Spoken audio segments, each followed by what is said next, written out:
ታሪክ የብዙዎቹ የአረብ ሀገር እህቶች ታሪክ ነው።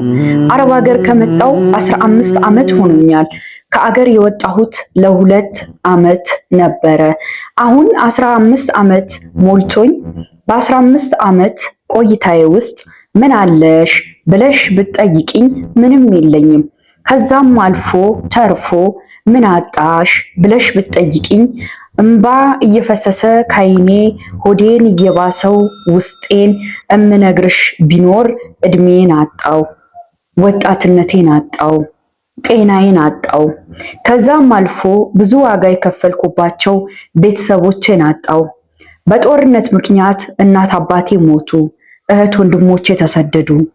አሁን ላይ ብቸኛ ሆንኩኝ። ይሄ ሁሉ ዓመት ስሰራ የራሴ የሆኑ ንብረቶች አንድም የሉኝ። በሰው ሀገር ይሄ ሁሉ ዓመት ኖርኩኝ። አሁን ላይ ብቸኛ ነኝ።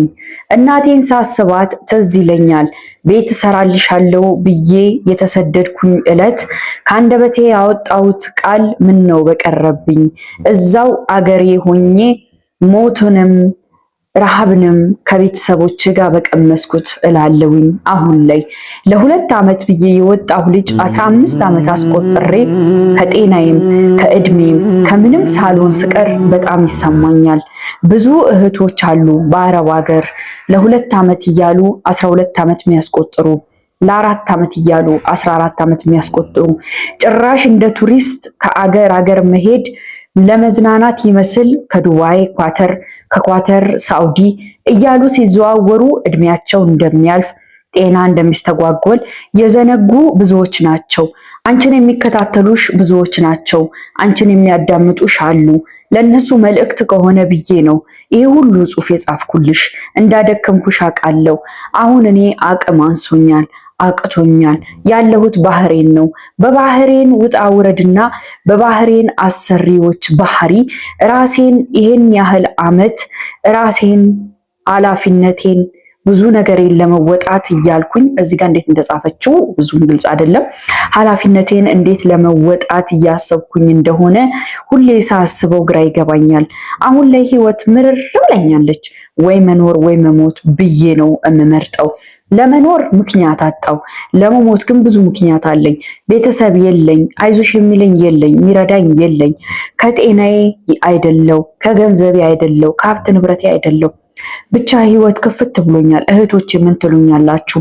ሞቶ ቤተሰብን አለመቅበር፣ አልቅሶ አፈር አለማልበስ ምን ያህል ሆድ እንደሚያስብስ የሚያውቅ ያውቀዋል።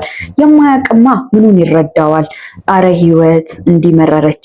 አረብ ሀገር ግን መጀመሪያ ስንሰደድ የምናልመው ሌላ፣ መጥተን የምንኖረው ሌላ፣ የህይወታችን አቅጣጫ የሚመራበት መንገድ ሌላ፣ ሰው የሚሰጠን ስም ሌላ፣ እኛ የምንኖረው ሌላ። እየራበን እየጠማን እየታመምን ጎንበስ ቀና እያልን ከዛም አልፎ በሴቶች ወራዊ ግዴታ ወገባችንን አስረን አንዴ ወደ ታች አንዴ ወደ ላይ እያልን ስንሯሯጥ ወገባችንን አስረን ማስታገሻ ኪኒን እንኳን አረቦች ማይገዙልን በብዙ ህመም ውስጥ ያለፍን እኛ አረብ ሀገር ሴቶች ነን። ማን ነው ግን ህመማችንን እውነት የሚረዳው?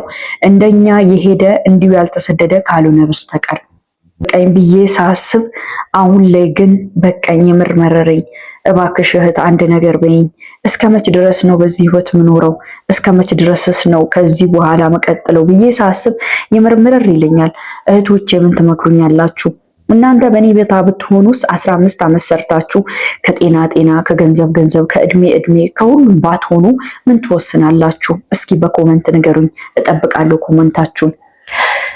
በመጀመሪያ እኔ እንደ ራሴ የምነግርሽ ነገር ቢኖር ፈጣሪ ሲፈጥርሽ አንቺን ለትልቅ ዓላማን የፈጠረሽ።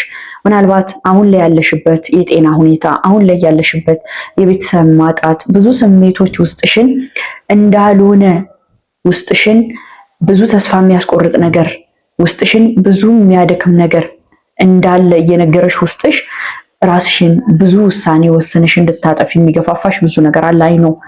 አንድ መረዳት ያለብሽ ነገር ግን እዚህ ምድር ላይ ፈጣሪ እስካለ ድረስ ቤተሰብን ባይኖር፣ እህት ወንድም ባይኖር፣ ምንም ነገር ባይኖር የምታምኚው አምላክ እስካለ ድረስ፣ ፈጣሪ እስካለ ድረስ ሁሌም በህይወትሽ መኖር እንደምትችይ፣ እሱ እስከፈጠረሽ ድረስ እሱ ጥሎ እንደማይጥልሽ መረዳት እንዳለብሽ ነው እኔ የምነግርሽ። 15 ዓመት አውቃለሁ ቀላል አይደለም። በተለይ በሴት ልጅ እድሜ በጣም ከባድ ነው። አውቃለሁ፣ አረብ ሀገርን አውቃለሁ፣ ህመሙን አውቃለሁ፣ ድክመቱን፣ እያንዳንዱን ነገር እያንዳንዱ ህመም በየቀኑ የምታሳልፊውን አውቃለሁ፣ እረዳሻለሁ። እኔ ግን ለአንቺ እንደ አንድ እህት የምነግርሽ ከዚህ በኋላ ከቻልሽ 1 ዓመት ወይ 2 ዓመት ስሪና ወደ ሀገርሽ ተመለሽ። ከዛ አገርሽ ላይ የሆነች ከተማ ላይ የምታውቂያቸው ዘመዶችሽ ካሉ እነሱ ጋር ለተወሰነ ጊዜ ተቀምጠሽ ክርስቲያን ኮንሽ ወደ ጸበል፣ ሙስሊም ኮንሽ ደግሞ ወደ መስጊድ ሄደሽ ከራስሽ ጋር ተነጋግረሽ ራስሽን አዳምጠሽ የምትፈልጊውን ትንሽዬ ስራ እየሰራሽ ሀገርሽ ላይ ብትኖሪ ብዬ እመክርሻለሁ።